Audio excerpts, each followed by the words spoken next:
When I was very young, as a child in the 1940s, we lived on the coast, and my mum was a tremendous believer, as people were in those days, in keeping in the sun.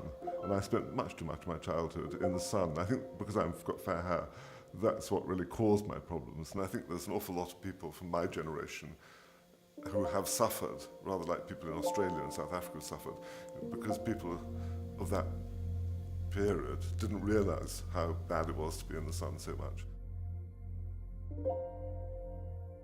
Yeah, they're very good. They're very good like that. Excellent, yes. And they sort of talk you through everything, and quite rightly, they treat you as they don't treat you as though you're an idiot, but they tell you everything from basics upwards. So it's from that side of things, it's pretty good, or very good, very good. And they always explain to you what they're going to do, even though I've been through this routine so many times. They still say, "No, we're going to do this and do that." And when the whole thing's over, they always say to you, they tell you what to do, and they give you a bit of paper saying what to do when you get home and how to look after the wound and so on and so forth. But they, as I say, they always brief you beforehand.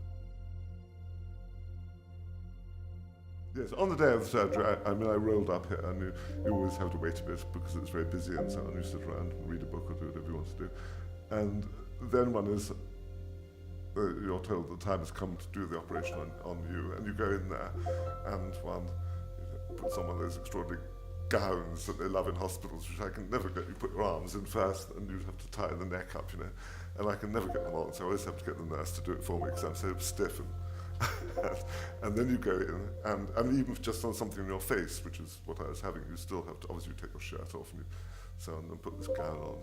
And really, I suppose then you go down and lie on one of those medical couches, as it were, and they adjust it and make it comfortable and so on. And I always found myself talking away to the doctors and nurses and asking them, what they're doing and where they've come from or what their backgrounds are. So I tend to, I quite like talking to them.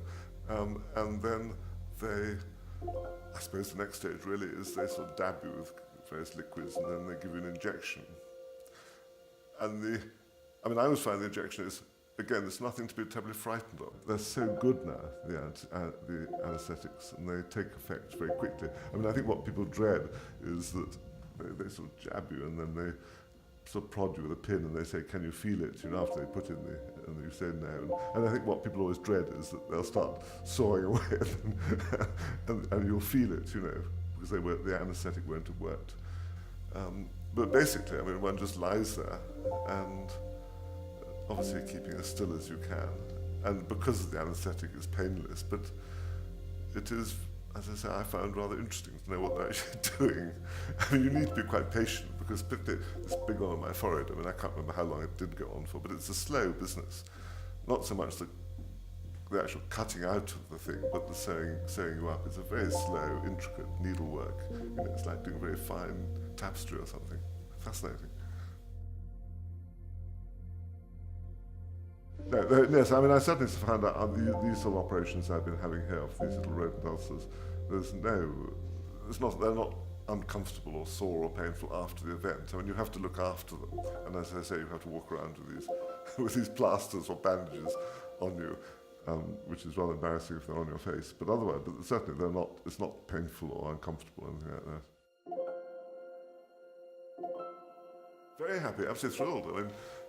This one on my forehead, I don't know if you can see anything there, but it's extraordinary that there is, it's about that size, this flap that they lifted up and then sewed back in. I'm relieved not to have this rather annoying pimple type thing, which was red and sore and occasionally bleeding. So it's a great relief just to be shot of the beastly thing. And they did a wonderful job of getting rid of it. They might do something frightful, but so far, so good.